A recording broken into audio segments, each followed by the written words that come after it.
APJ Abdul Kalam जो आदर्श हैं तो उनके लिए कह देते हैं कि हमें तो एपीजे अब्दुल कलाम वाले मुसलमान चाहिए। अरे तो भैया एपीजे अब्दुल कलाम वाले तो मुसलमान है, हेमंत बिस्वा शर्मा वाले मुसलमान थोड़ी ना होंगे, ये मौलाना अली जौहर वाले तो मुसलमान है, ये आपके वाले मुसलमान थोड़ी होंगे, ये जस्टिस किफायतुल्लाह वाले तो मुसलमान है, ये आपके वाले मुसलमान थोड़ी हो जाएंगे। जो आप चाहो तो ये आपके तरह से चल दें, क्योंकि इस देश का मुसलमान इस देश के आइन को मानता है, इस मुल्क का आइन यानी कॉन्स्टिट्यूशन ऑफ इंडिया इस देश के संविधान को मानता है। और संविधान ये कहता है, संविधान का आर्टिकल 25 ये कहता है कि इस देश के अंदर हर किसी को अपने मजहब के तरीके से जीने की आजादी है। तो संविधान के तहत जी रहा है, कोई हेमंत बिस्वा शर्मा यहाँ मुसलमानों को जीने की आजादी नहीं दे रहा है। इस देश के अंदर मुसलमानों को जीने की आजादी जो दे गए उनका शुक्रगुजार ये देश का मुसलमान हमेशा करता है, करता रहेगा। इस देश के अंदर तमाम नफरत फैलाने वाले चिंटू घूम रहे हैं, कभी चले जाते हैं लाठी डंडा लेकर के किसी जूस वाले को परेशान करते हैं। अरे भाई उस जूस वाले की क्या औकात, उस जूस वाले से क्या दिक्कत है? अगर तुम्हें जाना है तो जाइए अजीम प्रेम जी के यहाँ, जो इस देश के बड़े उद्योगपति में नंबर 1 पर आते थे।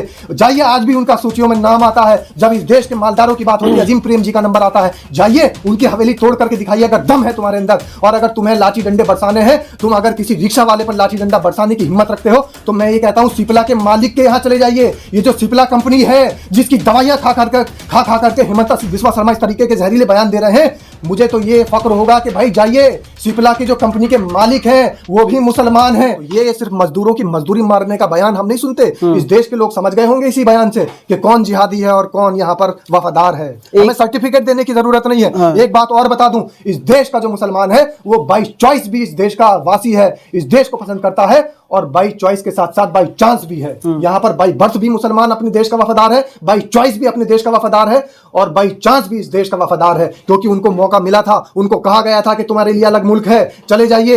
लेकिन इस देश के मुसलमानों ने इस बात की परवाह नहीं की थी कि आने वाले वक्त में हेमंत बिस्वा शर्मा जैसे जहरीले नाक पैदा होंगे और वो हमारे देश के अंदर ही डसने का काम करेंगे। क्योंकि उस समय जब इनके पास ऑप्शन था, जब इनके पास विकल्प था तो ये जा सकते थे, लेकिन इन्होंने कहा कि ये मिट्टी हमारी है, इस मिट्टी को हम मरते दम तक नहीं छोड़ेंगे, इस मिट्टी में हम पैदा हुए हैं और मर करके भी इसी मिट्टी में दफन हो जाएंगे, फजाओं में बिखरे नहीं फिरेंगे, इसी मिट्टी के अंदर पैदा हुए हैं, इसी मिट्टी में दफन होंगे। इन्होंने, मैं बता रहा हूं कि मुसलमानों ने उस समय भी, उस वक्त भी इस देश को अपना देश माना था। तो इस देश का जो मुसलमान है उसको सर्टिफिकेट देने की जरूरत नहीं है, बताने की जरूरत नहीं है कि इस देश का मुसलमान इस देश के लिए क्या कर रहा है। एपीजे अब्दुल कलाम जो आदर्श हैं तो उनके लिए कह देते हैं कि हमें तो एपीजे अब्दुल कलाम वाले मुसलमान चाहिए। अरे तो भैया एपीजे अब्दुल कलाम वाले तो मुसलमान है, हेमंत बिस्वा शर्मा वाले मुसलमान थोड़ी ना होंगे, ये मौलाना अली जौहर वाले तो मुसलमान है, ये आपके वाले मुसलमान थोड़ी होंगे, ये जस्टिस किफायतुल्लाह वाले तो मुसलमान है, ये आपके वाले मुसलमान थोड़ी हो जाएंगे। जो आप चाहो तो ये आपके तरह से चल दें, क्योंकि इस देश का मुसलमान इस देश के आइन को मानता है, इस मुल्क का आइन यानी कॉन्स्टिट्यूशन ऑफ इंडिया इस देश के संविधान को मानता है।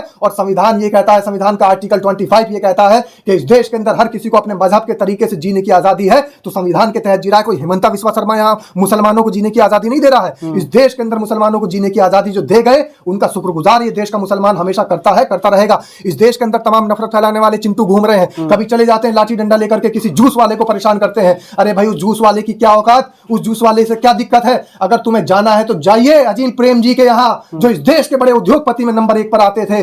जाइए, आज भी उनका सूचियों में नाम आता है। जब इस देश के मालदारों की बात होती है अजीम प्रेम जी का नंबर आता है। जाइए उनकी हवेली तोड़ करके दिखाइए अगर दम है तुम्हारे अंदर। और अगर तुम्हें लाठी डंडे बरसाने हैं, तुम अगर किसी रिक्शा वाले पर लाठी डंडा बरसाने की हिम्मत रखते हो तो मैं ये कहता हूं सिप्ला के मालिक के यहाँ चले जाइए। ये जो सिप्ला कंपनी है जिसकी दवाइयां खा करके हेमंत बिस्वा शर्मा इस तरीके के जहरीले बयान दे रहे हैं, मुझे तो ये फक्र होगा कि भाई जाइए, सिप्ला की जो कंपनी के मालिक हैं वो भी मुसलमान हैं।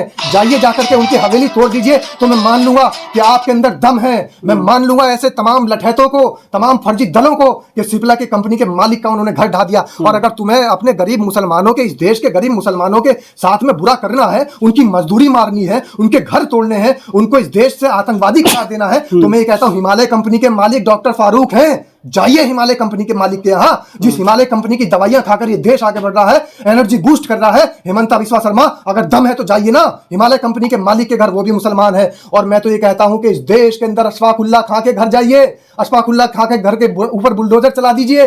अशफाक उल्लाह खां कहीं दूर की बात नहीं है, इसी उत्तर प्रदेश में, इसी शाहजहांपुर की जमीन पर उन्होंने जन्म लिया है। और जन्म लेने के बाद राम प्रसाद बिस्मिल के साथ में उन्होंने इस देश को आजादी दिलाने का काम किया है। तो जाइए ना, फिर राम प्रसाद बिस्मिल के घर भी जाइए, क्योंकि उन्होंने अपने नाम के आगे बिस्मिल लगा लिया। थे तो राम प्रसाद, लेकिन ये बिस्मिल क्यों लगा लिया? बिस्मिल्लाह से तो मुसलमानों का काम स्टार्ट होता है, लेकिन राम प्रसाद ने बिस्मिल अपने नाम के आगे लगा लिया। और इसलिए लगा लिया कि इस देश के अंदर नफरत नहीं चलेगी, इस देश के अंदर मोहब्बत चलेगी, इस देश के अंदर अमनो अमान कायम रहेगा, तो आपसी सौहार्द से कायम रहेगा। हिंदू मुस्लिम एक साथ चलेगा, हिंदू मुस्लिम सिख ईसाई जब एक साथ चलेगा तभी ये देश आगे बढ़ेगा। इस देश के जो तमाम नफरत फैलाने वाले लोग हैं, मैं तो यही कहना चाहूंगा कि उनकी औकात पता लग रही है कि गरीबों की मजदूरी छीन लो, यही उनका विकल्प है, यही उनकी सरकार का काम है।